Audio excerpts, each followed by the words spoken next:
कभी सोचा है कि भारतीय संविधान हमारे लोकतंत्र को इतने बेहतरीन तरीके से संतुलित कैसे रखता है?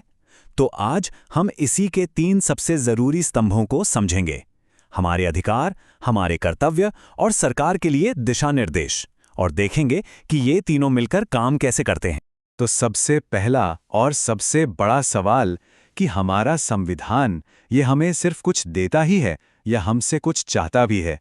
असल में ये एक टू वे स्ट्रीट है। ये हमें एक मजबूत ढाल भी देता है और एक नागरिक के तौर पर हमसे कुछ उम्मीदें भी रखता है।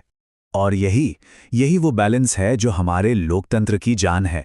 ये समझना बहुत जरूरी है कि संविधान हमें कौन से अधिकार देता है और बदले में हमसे एक जिम्मेदार नागरिक के रूप में क्या चाहता है।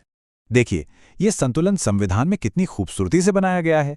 एक तरफ है भाग 3 जो नागरिकों को उनके मौलिक अधिकार देता है, उनकी आज़ादी और सम्मान की रक्षा के लिए एक कवच। तो दूसरी तरफ है भाग 4A जो उनके कर्तव्यों को बताता है, ताकि देश के प्रति जिम्मेदारी की भावना भी बनी रहे। तो चलिए सबसे पहले बात करते हैं पहले स्तंभ की, मौलिक अधिकार। इसे यूं समझिए कि ये हर नागरिक की एक ढाल है, एक ऐसी सुरक्षा जो बिना किसी भेदभाव के हर किसी को मिलती है और जिसे कोई छीन नहीं सकता। तो आखिर ये मौलिक अधिकार हैं क्या चीज? देखिए, ये वो संवैधानिक गारंटी हैं जो हर नागरिक की आज़ादी, बराबरी और ओवरऑल डेवलपमेंट को पक्का करती हैं। और सबसे जरूरी बात, ये जस्टिशिएबल हैं।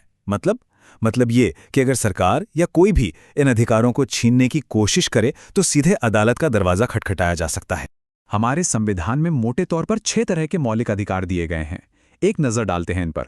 समानता का अधिकार, स्वतंत्रता का अधिकार, शोषण के विरुद्ध अधिकार, धार्मिक स्वतंत्रता का अधिकार, संस्कृति और शिक्षा से जुड़े अधिकार, और आखिर में संवैधानिक उपचारों का अधिकार। जैसे स्वतंत्रता के अधिकार को ही ले लीजिए। जरा सोचिए, मन में जो आए उसे कह पाना, शांति से इकट्ठा होकर अपनी बात रखना या अपनी पसंद का कोई संगठन बनाना, ये सारी ताकत हमें इसी अधिकार से मिलती है। और आर्टिकल 21 यानी जीने का अधिकार और 21A शिक्षा का अधिकार, ये तो हमारी आज़ादी की नींव हैं। और जो छठा अधिकार है ना, संवैधानिक उपचारों का अधिकार, उसके बारे में डॉक्टर B.R. अम्बेडकर ने कहा था कि ये संविधान की आत्मा है, उसका दिल है। अब ऐसा क्यों? क्योंकि यही वो चाबी है जो बाकी सारे अधिकारों के ताले खोलती है। इसके बिना बाकी सारे अधिकार बस कागज पर लिखे शब्द रह जाते। चलिए, अधिकारों की बात तो हो गई। अब सिक्के का दूसरा पहलू देखते हैं, हमारा दूसरा स्तंभ, मौलिक कर्तव्य। यहां पर फोकस इस बात पर है कि एक नागरिक होने के नाते देश के लिए हमारा क्या फर्ज बनता है। यहां एक बड़ी दिलचस्प बात है। क्या ये पता है कि मौलिक कर्तव्य शुरू से हमारे संविधान का हिस्सा नहीं थे? जी हां, इन्हें 1976 में इमरजेंसी के दौरान जोड़ा गया था। तब ये महसूस किया गया कि अधिकारों के साथ साथ जिम्मेदारियों का एहसास होना भी बहुत जरूरी है। शुरू में 10 कर्तव्य थे, फिर 2002 में शिक्षा से जुड़ा 11वां कर्तव्य भी इसमें शामिल किया गया। तो ये कर्तव्य हमसे चाहते क्या हैं? असल में ये बहुत सीधी सादी बातें हैं, जैसे संविधान का पालन करना, देश की एकता बनाए रखना, आपस में भाईचारा बढ़ाना, सरकारी संपत्ति को नुकसान ना पहुंचाना और अपने पर्यावरण की देखभाल करना। ये वो छोटी छोटी जिम्मेदारियां हैं जो मिलकर एक मजबूत देश बनाती हैं। तो इन कर्तव्यों का असली मकसद क्या है? इनका मकसद है हम सबके अंदर देशभक्ति, अनुशासन और एक साझा जिम्मेदारी की भावना को जगाना। यही वो चीज है जो हमारे लोकतंत्र को अंदर से ताकत देती है।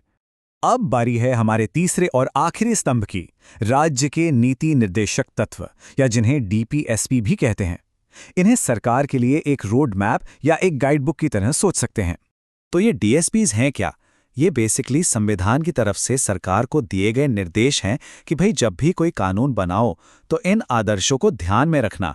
अब अधिकारों से ही अलग कैसे हैं? इन्हें लागू करवाने के लिए कोर्ट नहीं जा सकते, लेकिन ये देश को चलाने के लिए एक नैतिक दिशा निर्देश का काम करते हैं। इन्हें हम मोटे तौर पर 3 हिस्सों में बांट सकते हैं। पहले हैं समाजवादी सिद्धांत, जिनका मकसद है समाज में आर्थिक और सामाजिक बराबरी लाना, जैसे समान काम के लिए समान वेतन और जरूरतमंदों के लिए मुफ्त कानूनी मदद का इंतजाम करना। फिर आते हैं गांधीवादी सिद्धांत, जिनमें महात्मा गांधी की सोच झलकती है, जैसे गांव में पंचायतें बनाना, छोटे मोटे घरेलू उद्योगों को बढ़ावा देना ताकि विकास हर घर तक पहुंचे।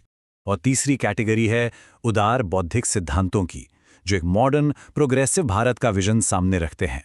इसमें यूनिफॉर्म सिविल कोड से लेकर पर्यावरण की सुरक्षा और न्यायपालिका को कार्यपालिका से अलग रखने जैसी बातें शामिल हैं। तो हमने इन तीनों पिलर्स को अलग अलग तो समझ लिया, पर असली कहानी तो तब शुरू होती है जब ये तीनों एक साथ काम करते हैं। देखते हैं कि इनके बीच का ये तालमेल कैसा है।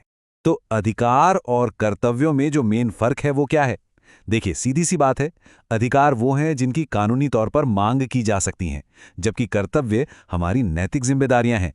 अधिकार सरकार पर लगाम लगाते हैं, तो कर्तव्य एक नागरिक के तौर पर हमारे फर्ज याद दिलाते हैं। और ऐसा ही रिश्ता है अधिकारों और निदेशक तत्वों का। इनमें कोई टकराव नहीं है, ये एक दूसरे को पूरा करते हैं।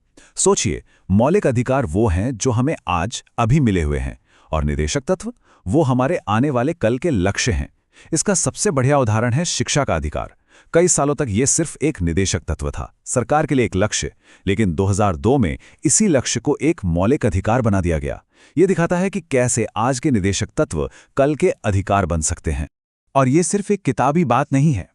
हमारी सुप्रीम कोर्ट ने बार बार, खास तौर पर केशवानंद भारती जैसे ऐतिहासिक मामले में, इस बात पर जोर दिया है कि एक मजबूत लोकतंत्र के लिए मौलिक अधिकारों और निदेशक तत्वों के बीच संतुलन बनाए रखना सबसे ज्यादा जरूरी है। तो आखिर में एक सवाल सबके लिए, एक मजबूत लोकतंत्र के लिए ज्यादा जरूरी क्या है?